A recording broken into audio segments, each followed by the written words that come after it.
Guys, maglinis tayo ng isda guys.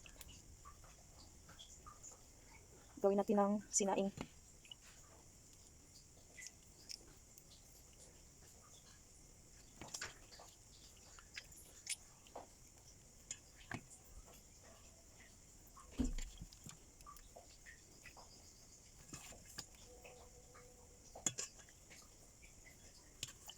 Ayan guys, tapos na siya guys. Ugasan ko lang ito guys. Ayan. Ano?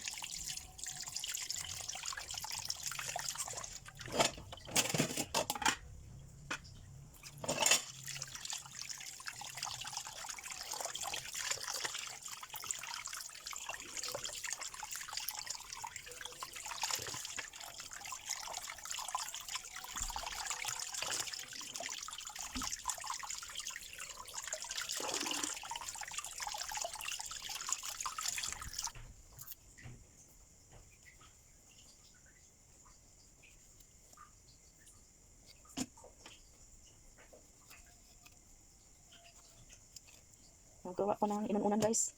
Sa Bisaya pa inununan. Ayan. Simple recipe. Simpleng recipe guys. Ayan. Asin lang at saka iba yung ititimpla ko dito guys.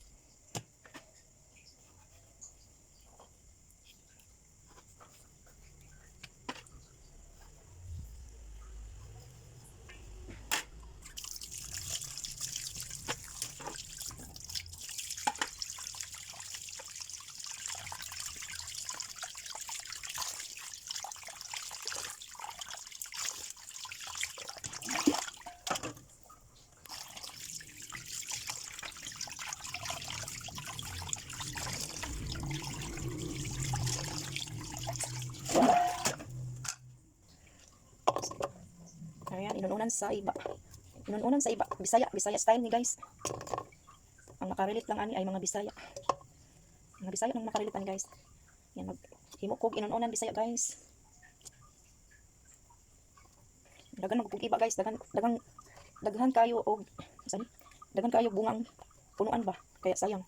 Kaya ito na ang lulutuin ko.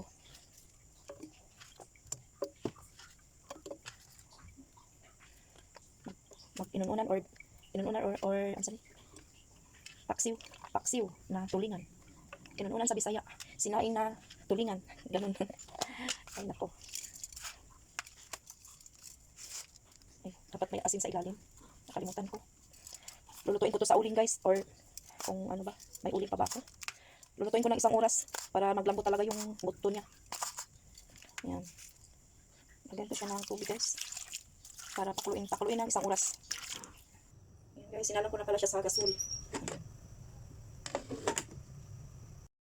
Ayan guys, luto na guys ang ano ko, sinaing na isda, tulingan, sinaing with iba or kamyas. Ayan, thank you for watching guys.